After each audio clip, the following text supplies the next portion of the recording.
Come, let us explore the moment impermanence stops being scary.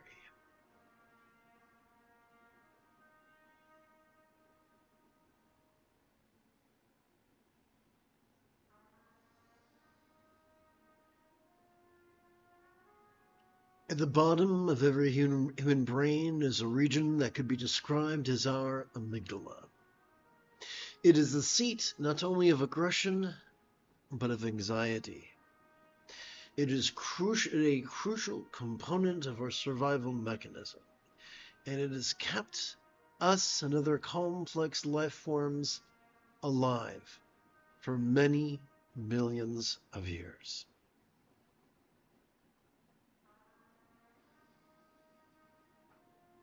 However, just as Jesus said, man cannot live by bread alone, I can tell you that although fear in small amounts is useful occasionally, when it becomes the guiding factor in our lives, when it governs our choices and our utterances and our deeds, there is no more room for peace. There is no more room for joy. There is no more room for love. Change can be frightening. Change can trigger our ancient survival mechanisms. No amount of self-talk will change that. But there is a way to cope with it. Not so that fear ceases to exist. That would be suicidal. But to keep fear from being our puppet master. In fact, to harness not only fear, but the object of fear, which many times is change. And to so harness that change that it actually serves us on our quest to let go of our destructive, to let go of the tyranny of our destructive impulses. Sounds great. How do we do that? Glad you asked. There is an eightfold path whose mastery is enlightenment. The seventh and eighth folds of this path are the mindfulness and meditation, also known as watching and relaxing. How do we cope with all fear, including the fear of change?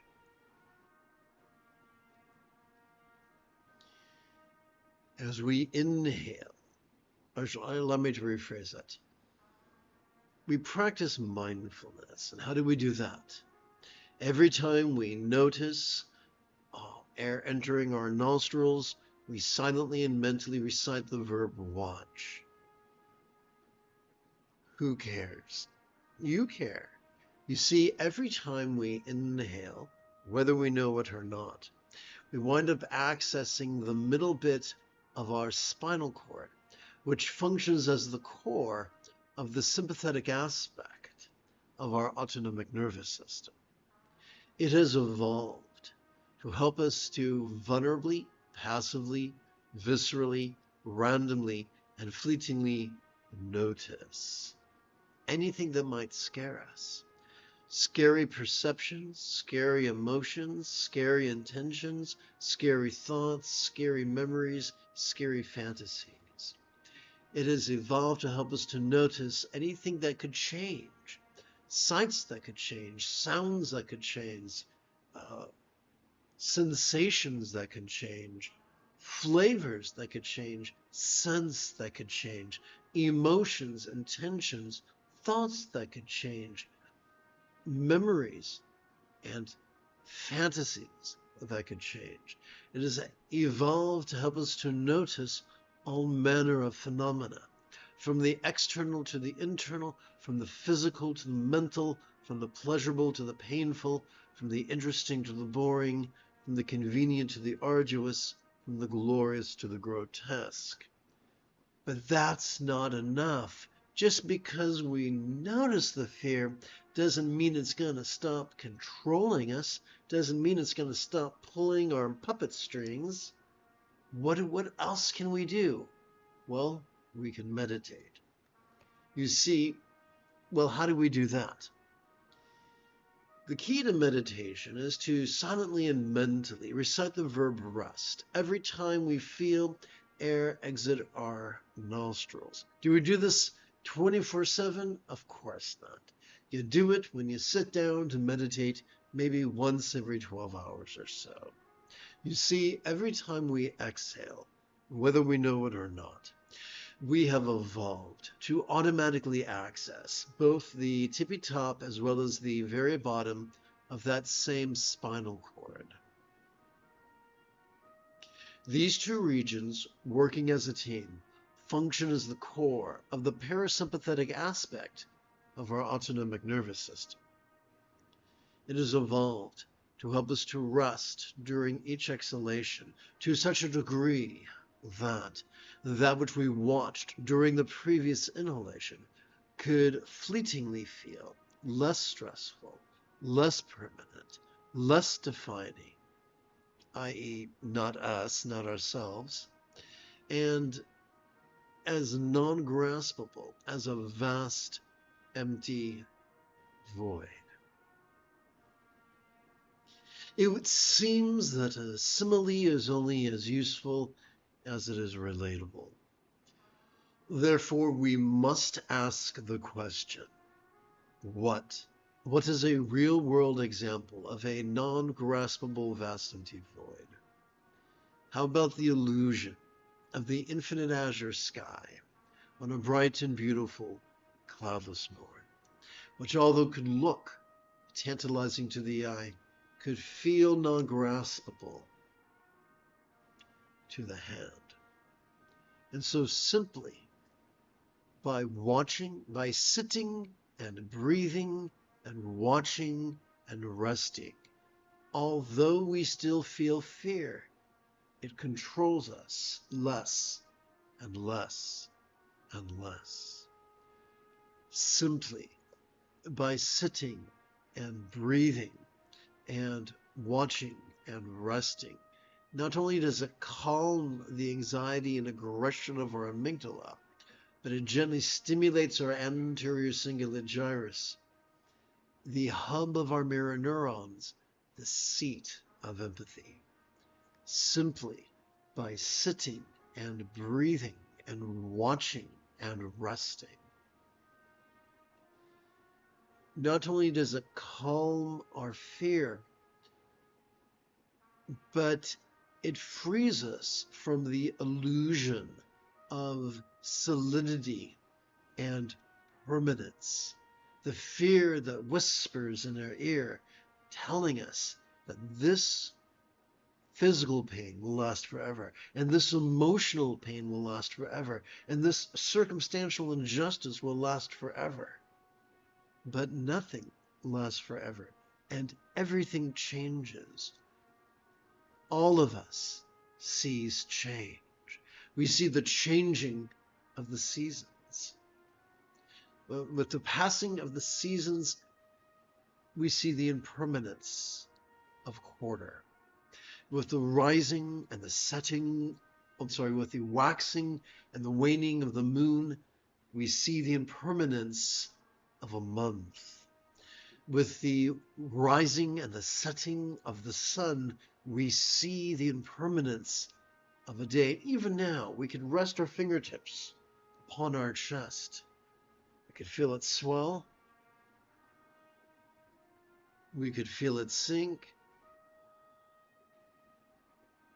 And observe the impermanence of a moment. We don't have to philosophize change. We do not have to theorize change. Simply by watching and resting in harmony with our breathing, we cannot help but notice change. And that drives the cogs and gears and our metaphoric letting go Mishi.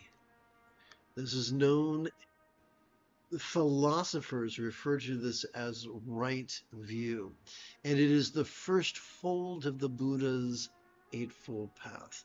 How? How do we master right view? Simple. Set aside some time, once every 12 hours, to sit and breathe and watch and rest, and you can't help but master right view whether you want to or not.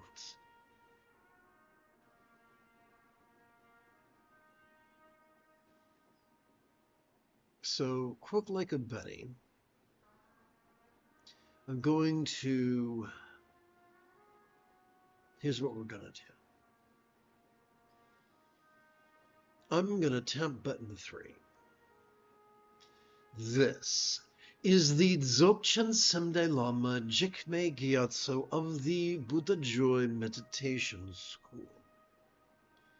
For multiple decades, I spent about 8 hours a day, almost every day, studying, practicing, mastering, and reverse engineering the teachings and techniques of each school of meditation so that you won't have to. This is General Leia Organa, Saturday evening. Come, let us, let's try this again. Come, let us meditate like a Jedi.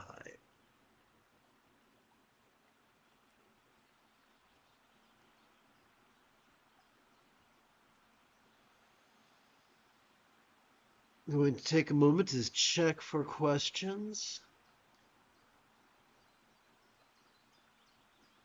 A useful preliminary practice before sitting and breathing and watching and resting is to practice the Pasadi Mudra or meditation gesture.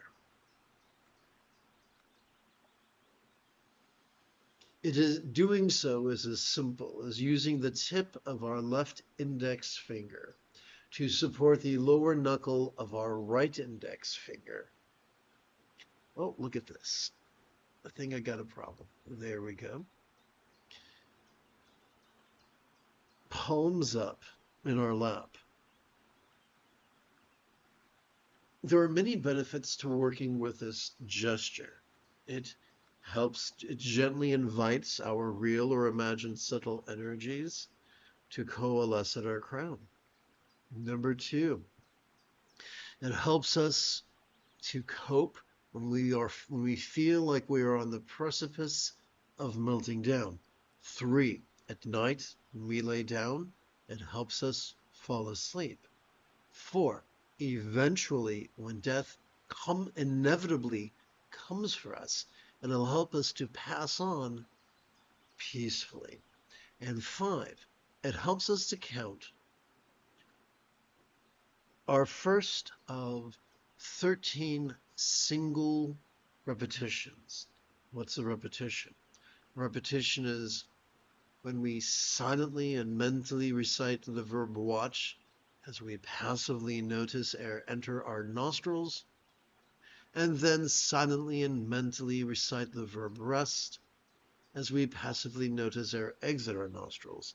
This is one repetition, or a solitary repetition.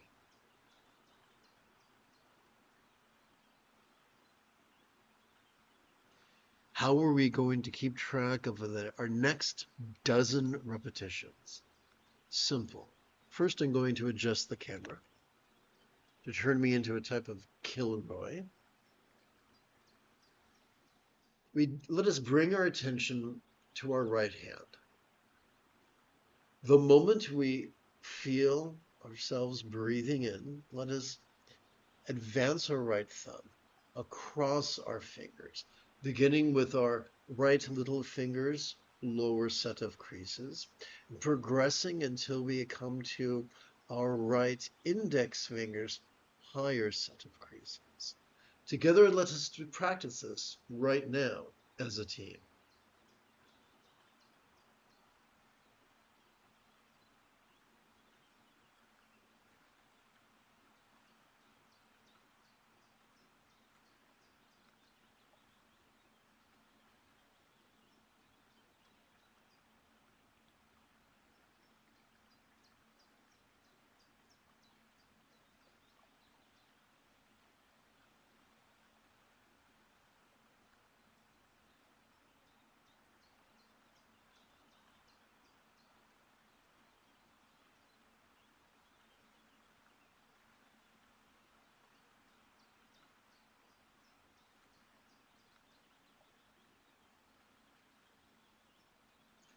To track our next single repetition, let us touch the tip of our left thumb to the lower set of creases upon its little finger.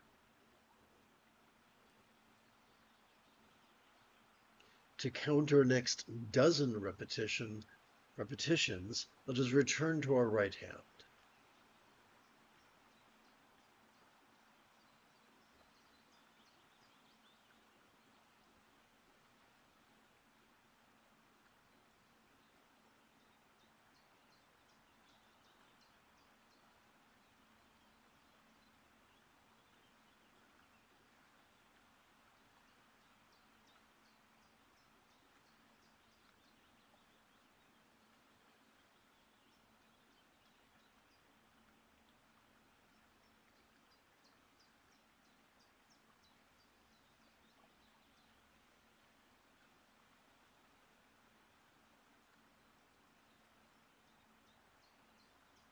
To track our next solitary repetition, let us advance our left thumb to the next set of creases.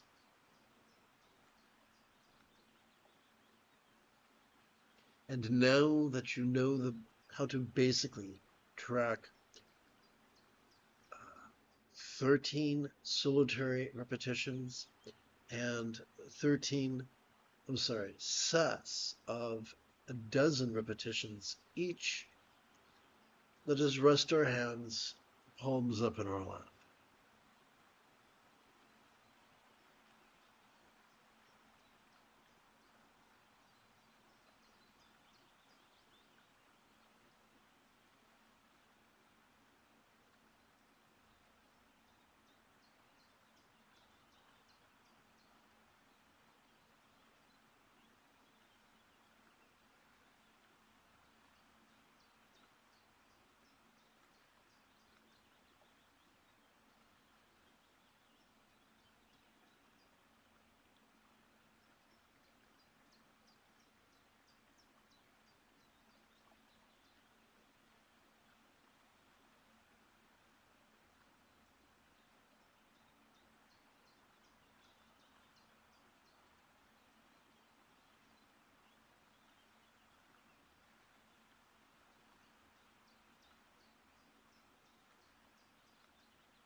Let us now shift gears.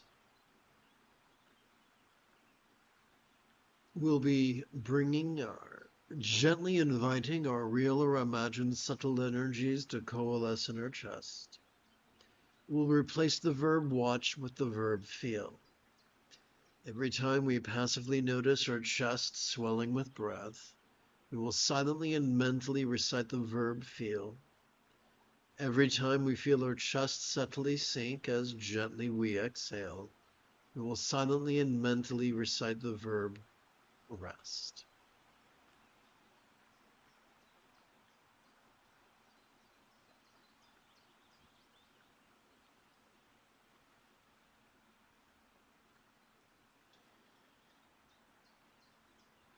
If you find Bengali crease counting to be overwhelming, remember, repetition is the mother of skill. Come to these live streams once every 12 hours, and within a week or so, this path you could master.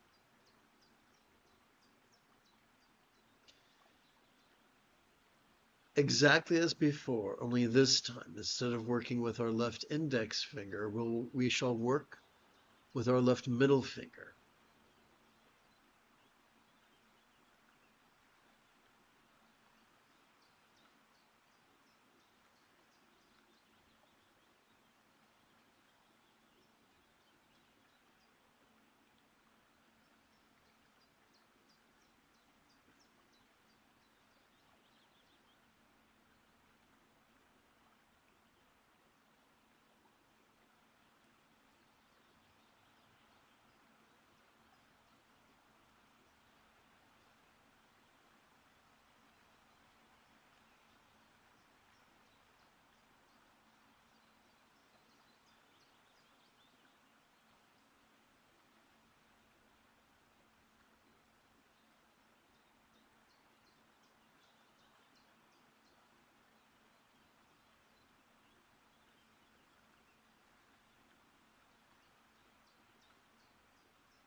You have taken your first step into a much larger world.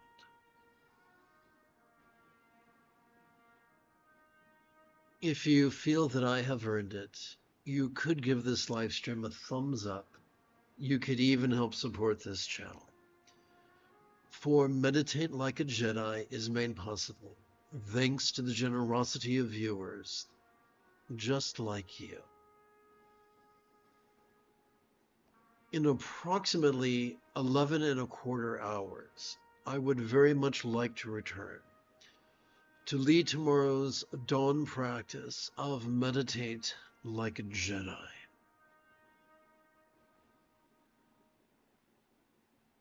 And if you are as geeky as me, may the Force be with you always.